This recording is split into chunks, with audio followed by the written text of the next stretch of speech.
역대하 14장. 유다 왕 아비야가 죽어 다윗성에 장사되자 그의 아들 아사가 아버지의 뒤를 이어 유다의 왕위에 올랐다.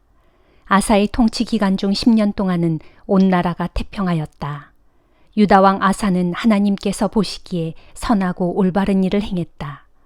그는 유다 땅에서 이방의 제단들과 산당들을 허물어 없애고 신상으로 섬기던 돌기둥들을 다 부수어버리고 아세라 목상을 가차없이 찍어버렸다. 아사는 유다 백성들로 하여금 오직 그들 조상의 하나님께만 순종하게 했고 하나님의 율법과 모든 계명을 따르도록 명령했다. 그는 또 유다의 모든 성읍에서 산당들과 태양상을 다 없애버렸다. 그리하여 아사의 통치 아래 왕국은 평화를 누렸다. 나라가 평안하자 아사는 유다 땅에 견고한 성읍들을 건축했다. 주께서 아사에게 평화를 주셨으므로 그가 성읍들을 건축하는 여러 해 동안 아무런 전쟁도 일어나지 않았다. 아사가 유다 백성들에게 말했다. 나라가 평안할 때 유다 전역의 성읍들을 확장하여 견고하게 건설하도록 하라. 성벽을 쌓고 탑을 세우고 성문을 만들고 빗장을 질러라. 우리가 오직 우리 주 하나님의 뜻에 따라 살려고 힘쓰니 주께서는 우리의 사방 국경선에 평화를 주셨다. 그래서 백성들은 성읍들을 속속 건축하기 시작했고 이 모든 일이 잘 풀려나갔다. 아사는 강력한 군대를 육성하여 유다 지파에만 창과 방패로 무장한 군사들이 30만 명이나 되었고 작은 방패와 활로 무장한 베냐민 지파의 군사들도 무려 28만 명이나 되었다. 이들이 모두 용맹스러운 군사들이었다.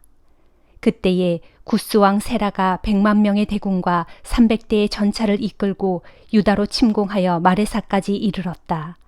이에 유다 왕 아사가 그와 맞서 싸우려고 전군을 이끌고 나아가 마레사의 스바다 골짜기에 진을 치고 전투 태세를 갖추었다. 이때 아사가 하나님께 도움을 부르짖었다. 주여, 주께서 우리 편이 되어주시면 수요의 많고 적음이 아무런 문제가 되지 않고 또 힘의 세고 약함도 아무런 상관이 없습니다. 주여, 우리는 오직 주님만을 의지하여 주님의 이름으로 저 구스의 엄청난 대군에 맞서 싸우려고 이렇게 출전했습니다. 주여, 주께서는 우리의 하나님이시니 사람의 힘으로는 결코 주를 당해낼 수 없다는 것을 오늘날 똑똑히 보여주소서. 이에 주께서 아사와 유다 군대의 편에 서서 구스 군대를 치시니 세라의 군사들이 다들 허겁지겁 도망치기에 바빴다. 아사 왕과 그의 군사들은 유다 남단의 그랄까지 추격하여 그들을 쳐 죽였다. 그리하여 그토록 많은 구스의 군사들이 땅에 거의 다 쓰러졌고 살아남은 자들이 드물었다. 이렇게 구스의 군대는 주님과 주님의 군대 앞에서 여지없이 패망하고 말았다. 아사 왕과 유다의 군사들은 엄청난 전리품을 얻었다. 또한 주께서는 당시 적군을 지원했던 그랄 지역 주변의 모든 성읍들까지 큰 두려움에 떨게 하셨다. 그래서 유다 군대는 그 성읍들까지 손쉽게 정복하고 거기서도 많은 전리품을 얻었다. 그들은 또 그 지역에서 천막 생활을 하면서 가축을 치던 유목민들도 습격하여 그들에게서 양들과 염소들과 낙타들을 빼앗았다. 그런 후에 아사 왕과 유다 군대는 모두 예루살렘으로 돌아왔다. 역대하 15장. 하나님의 영이 오뎃의 아들 아사랴에게 내렸다. 아사랴는 아사 왕 앞으로 나가서 이렇게 말했다. 아사 왕과 유다 및 베냐민 지파 사람들아, 내 말을 잘 들으시오. 여러분이 주를 떠나지 않고 주와 함께하는 한 주께서도 여러분을 떠나지 않고 여러분과 함께 하십니다. 여러분이 주를 찾으면 주께서도 여러분을 만나주시겠지만 여러분이 주를 버리고 떠나면 주께서도 여러분을 버리고 떠나실 것입니다. 이스라엘은 오랜 세월 동안 참 하나님을 모시지 못하고 살았습니다. 그 백성들을 지도할 제사장도 없었고 하나님의 율법도 잊어버린 채 살았습니다. 그러나 그들이 어려움을 당하여 이스라엘의 하나님 주께로 돌아가 그분을 찾음으로 주께서 그들을 만나주셨습니다. 그 당시에는 온 세상이 불안하고 혼란스러워서 사람들이 마음 놓고 나들이조차 하지 못했습니다. 또한 민족이 민족을 치고 성읍이 성읍을 공격하여 서로 싸움으로 사람들이 고통 가운데 빠졌는데 그것은 하나님께서 그들을 모든 고난으로 고통받게 하셨기 때문입니다. 그러나 이제 여러분 왕과 백성들은 기운을 내십시오. 결코 낙담하지 마십시오. 여러분이 하는 옳은 일에 반드시 주님의 보상이 따를 것입니다. 아사왕은 오뎃의 아들 예언자 아사리아의 말을 듣고 용기를 내었다. 그래서 그는 유다와 베냐민 땅 전역에서 또 에브라임 산악지대에 빼앗은 성읍들에서도 가증스러운 이방의 우상들을 모조리 제거했다. 그는 또 예루살렘 성전의 현관 앞에 있는 주의 제단을 보수했다. 그런 다음 유다 왕 아사는 유다 사람과 베냐민 사람뿐만 아니라 유다 땅에 머물러 살고 있는 에브라임, 므낫세, 시므온 지파 출신의 사람들까지도 모두 불러 모았다.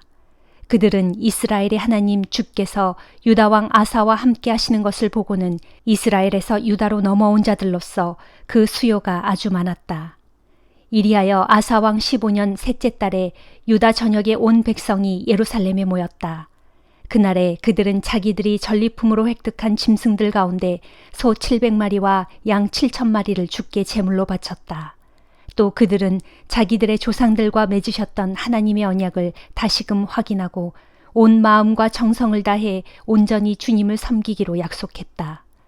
누구든지 주 이스라엘의 하나님을 찾지 아니하고 이방 우상을 섬기는 사람은 남녀노소와 신분을 가리지 않고 다 죽이기로 했다. 그들은 다 함께 기뻐 환호성을 지르고 나팔과 뿔나팔을 불면서 그 모든 것을 주께 맹세했다. 온 유다 백성들은 자신들이 그렇게 온 마음을 다해 주께 맹세한 것에 대해 아주 흡족해 했다. 이처럼 백성들이 온 마음을 다 바쳐 주를 찾았기 때문에 주께서도 그들에게 찾아오셔서 그들을 만나주셨다. 그리하여 주께서는 유다 사방의 국경선에 평화를 주셨다. 아사왕은 또한 자기 할머니 마아가를 태우의 자리에서 패했는데 그것은 그녀가 가증스러운 아세라 목상들을 만들었기 때문이었다. 아사왕은 그녀가 만든 가증스러운 우상들을 부수어 기드론 시냇가에서 불살랐다. 비록 아사왕이 모든 산당들을 이스라엘에서 다 제거한 것은 아니었지만 그래도 아사는 일평생 온전히 주께 마음을 바쳤다. 아사왕은 자신과 자기 아버지가 주께 바쳤던 금그릇과 은그릇들을 주의 성전 창고에 고스란히 들여놓았다. 이리하여 아사왕 35년에 이르기까지 유다 땅에 더 이상 전쟁이 없었다. 요한계시록 4장. 그 후에 내가 보니 내 앞에 하늘로 통하는 문이 하나 열려 있는데 전에 내가 들었던 그 음성 곧 나팔 소리처럼 우렁찬 그 음성이 내게 말했습니다. 이리로 올라오너라. 내가 내게 장차 마땅히 일어나야 할 일들을 보여주겠다. 그러자 나는 순식간에 성령에 사로잡혀 하늘로 인도되었습니다. 그런데 보십시오. 내 앞에는 하늘나라의 보좌가 있었고 그 보좌에 어떤 분께서 앉아 계셨습니다. 그 보좌에 앉아 계신 분은 마치 벽옥이나 홍옥같이 찬란하게 빛났고 보좌 주위로는 에메랄드처럼 빛나는 무지개가 에워싸고 있었습니다. 그 보좌의 둘레에는 24개의 다른 보좌들이 놓여 있었는데 24명의 장로들이 한결같이 다 흰옷을 입고 머리에는 금 면류관을 쓴 채 각각의 보좌마다 앉아 있었습니다. 그 보좌로부터는 번쩍이는 번개들과 우르릉거리는 천둥 같은 소리들이 흘러나오고 있었고 그 보좌 바로 앞에는 7 등불이 활활 타오르고 있었는데 이것은 하나님의 7 영입니다. 그 보좌 앞으로는 수정처럼 맑고 투명한 유리바다 같은 것이 넓게 펼쳐져 있었습니다. 그리고 그 보좌 가운데와 그 보좌 둘레에는 4 생물이 있었는데 그들 4 생물의 앞과 뒤는 온통 눈이 가득 달려 있었습니다. 그중 첫째 생물은 사자 같았고 둘째 생물은 황소 같았고 셋째 생물은 사람의 얼굴 같았고 넷째 생물은 날개를 활짝 편 독수리 같았습니다. 4 생물은 저마다 6개의 날개를 가지고 있었는데 각각의 날개 둘레는 물론이고 날개 안쪽까지 온통 눈이 가득 달려 있었습니다. 그리고 그들 4 생물은 밤낮 쉬지 않고 외치고 있기를 거룩하시다, 거룩하시다, 거룩하시다. 전능하신 주 하나님, 전에도 계셨고 지금도 계시며 또 장차 오실 분이시여 하고 있었습니다.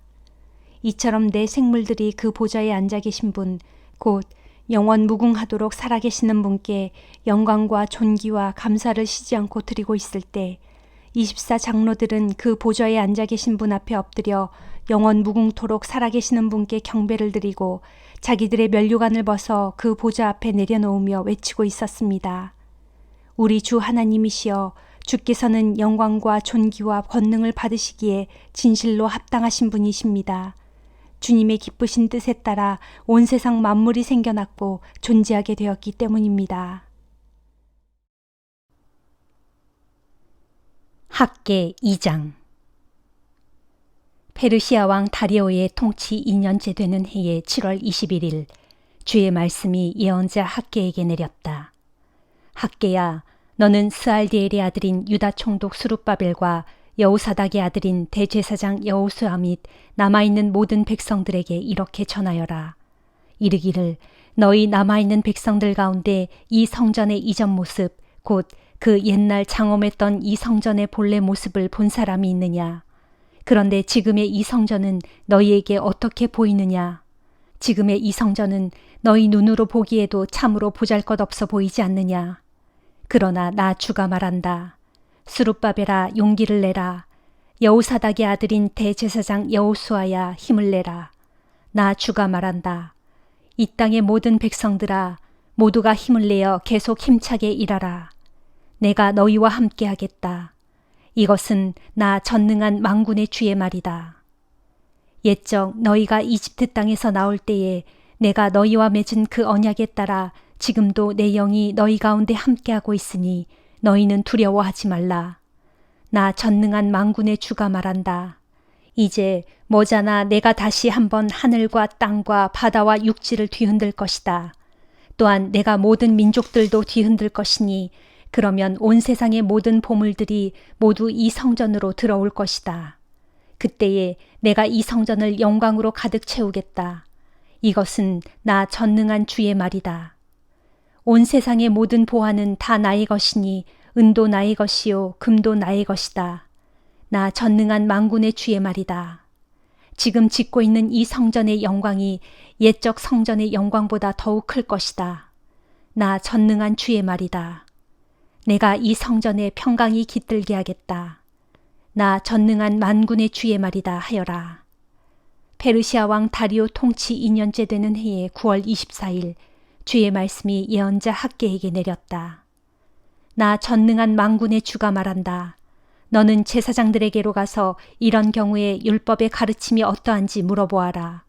곧 어떤 사람이 주께 바쳐진 거룩한 고기를 자기 옷자락에 쌌는데 만일 그 옷자락이 빵이나 국이나 포도주나 기름이나 그 외 다른 음식물에 닿았다면 그 닿은 것들도 다 거룩해지느냐 하고 물어보아라.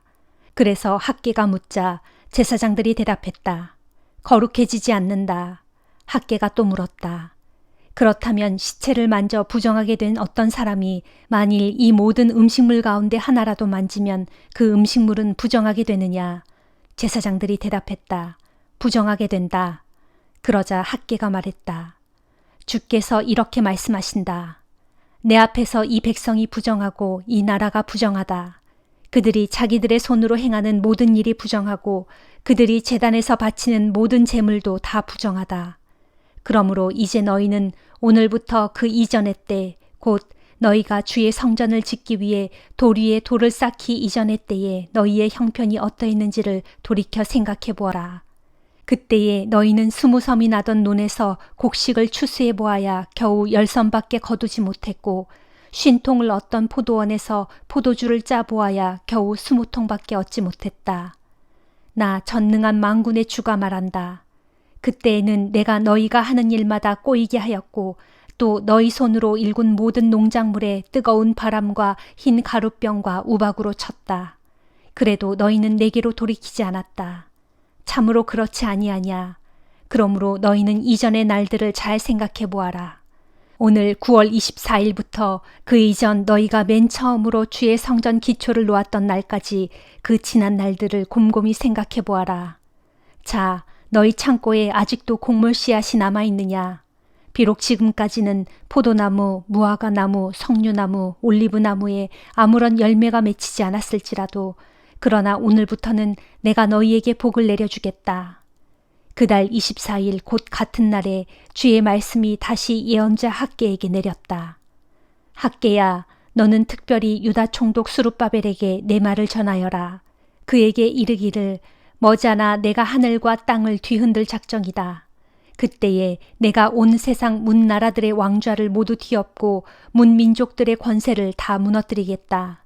내가 또 그들 군대의 전차들과 거기에 탄 자들을 모조리 거꾸러지게 할 것이니 말들과 말들 탄 자들이 자기들끼리 서로 칼부림하다가 전부 쓰러지고 말 것이다. 나 전능한 만군의 주가 말한다. 너 스알디엘의 아들인 내 종 수룹바벨아, 나 주가 내게 밝히 말한다. 그날에 내가 너를 높이 세워서 너를 나의 옥새로 삼겠다. 그것은 내가 너를 선택했기 때문이다. 전능한 만군의 주의 말이다 하여라. 요한복음 3장. 바리새파 사람들 가운데 니고데모라는 사람이 있었다. 그는 유대 공회의 지도자였다. 어느 날 밤 니고데모가 예수를 찾아와서 말했다. 선생님, 우리는 선생님이 하나님께서 보내신 분인 줄을 알고 있습니다. 하나님께서 함께 하시지 않으신다면 아무도 선생님처럼 그런 놀라운 기적을 행할 수 없습니다. 예수께서 대답하셨다. 내가 진정으로 당신에게 말하겠소. 누구든지 다시 태어나지 않으면 결코 하나님의 나라를 볼 수 없소. 니고데모가 말했다. 나이 들어 늙은 사람이 어떻게 다시 태어날 수 있단 말입니까? 어머니 뱃속에 다시 들어갈 수는 없지 않습니까? 예수께서 대답하셨다. 내가 당신에게 진정으로 분명히 말하겠소. 누구든지 물과 성령으로 태어나지 않으면 하나님의 나라에 들어갈 수 없소. 육체에서 태어난 것은 육체이고 성령에서 태어난 것은 영이요. 그러므로 내가 다시 태어나야 한다라고 한 것을 당신은 이상하게 여기지 마시오. 바람은 제 불고 싶은 대로 부는 법이요. 당신은 바람 소리를 들어도 그것이 어디서 불어온 것인지 다음에는 그 바람이 어디로 갈 것인지 알 수 없소. 성령으로 태어난 사람도 이와 같소. 니고데모가 다시 예수께 물었다. 어떻게 그런 일이 있을 수 있습니까? 예수께서 대답하셨다. 당신은 이스라엘의 선생이면서 이런 것도 알지 못하오? 내가 진정으로 당신에게 말하겠소. 우리는 우리가 아는 것에 대해 말하고 또 우리가 본 것에 대해 증언하오. 하지만 당신들은 우리의 증언을 받아들이지 않고 있소. 내가 세상에서 일어나는 일에 대해 말해도 당신들이 믿지 않는데 하물며 하늘에서 일어나는 일을 말한다면 당신들이 어찌 믿을 수 있겠소. 하늘에서 내려온 이 곧 인자 외에는 아무도 하늘로 올라간 이가 없소. 모세가 광야에서 구리뱀을 높이 쳐들었던 것처럼 인자도 높이 들려져야 하오. 그것은 인자를 믿는 사람은 누구든지 영원한 생명을 얻게 하기 위함이요. 진실로 그렇소. 하나님께서는 세상을 극진히 사랑하셔서 외아들을 보내주셨소. 그것은 누구든지 그 아들을 믿는 자마다 멸망하지 않고 영원한 생명을 얻게 하려는 것이요. 하나님께서는 세상을 심판하려고 그 아들을 보내신 것이 아니라 그 아들을 통해 세상을 구원하려고 보내셨소. 누구든지 그 아들을 믿는 사람은 정죄를 당하지 않소. 그러나 그 아들을 믿지 않는 사람은 하나님의 외아들의 이름을 믿지 않는 것만으로도 이미 죄인으로 판결을 받은 것이요. 그런 자들이 죄인으로 판결을 받는 까닭은 참빛이 세상에 들어왔지만 그들의 행위가 악하여 빛보다는 어둠을 더 사랑했기 때문이요. 악을 행하는 자들은 모두가 빛을 싫어하는 법이요. 악인들은 자기들의 악한 행위가 드러날까 두려워 빛 가운데로 나오지 않소. 그러나 진리를 따라 살아가는 사람들은 기꺼이 빛 가운데로 나오는 법이요. 그것은 자신의 행위가 모두 하나님을 통해 그분 안에서 이루어진 것임을 드러내 보이기 위함이요. 그 후 예수께서 제자들과 함께 예루살렘을 떠나 유대 지방으로 가셨다. 그리고 거기서 얼마 동안 머무시면서 사람들에게 세례를 베푸셨다. 그 무렵 세례 요한은 살렘 근처의 에논에서 세례를 주고 있었다. 그곳에는 물이 많은 데다 사람들이 계속해서 그에게 세례를 받으러 왔기 때문이다. 그때는 세례 요한이 아직 감옥에 갇히기 전이었다. 세례 요한의 제자들 가운데 몇 사람과 어떤 유대인 사이에 정결 의식에 관해 논쟁이 벌어졌다. 세례 요한의 제자들이 세례 요한에게 와서 말했다. 선생님, 요단강 건너편에서 선생님과 함께 계셨던 분, 곧 선생님께서 증언하셨던 그분도 세례를 주고 계십니다. 그런데 사람들이 모두 그분에게로 몰려가고 있습니다. 세례 요한이 대답했다. 하늘에 계신 하나님께서 주시지 않으면 그 무엇도 받을 수 없다. 나는 그리스도가 아니라 그분보다 앞서 보내심을 받은 사람이다라고 너희에게 분명히 말하지 않았느냐. 신부를 맞이하여 차지할 사람은 신랑이다. 그러나 신랑이 오기를 기다리던 신랑의 친구도 신랑이 오는 소리를 들으면 매우 기뻐한다. 지금 나는 그런 기쁨으로 가득 차 있다. 그렇다. 그분은 더욱 번성해야 하고 나는 더욱 쇠퇴해야 한다. 위로부터 오신 분은 모든 것 위에 계신다. 세상에서 온 자는 세상에 속하여 세상의 말을 하지만 하늘에서 오신 분은 모든 것 위에 계신다. 그분은 몸소 보고 들은 것을 말씀하시지만 아무도 그분의 증언을 받아들이지 않는다. 그분의 증언을 받아들이는 사람은 하나님께서 참되시다는 것을 보증한다. 하나님께서 보내신 분은 하나님의 말씀을 전한다. 그것은 하나님께서 그분에게 성령을 한량없이 주시기 때문이다. 하늘 아버지께서는 아들을 사랑하셔서 모든 것을 그 아들의 손에 맡기셨다.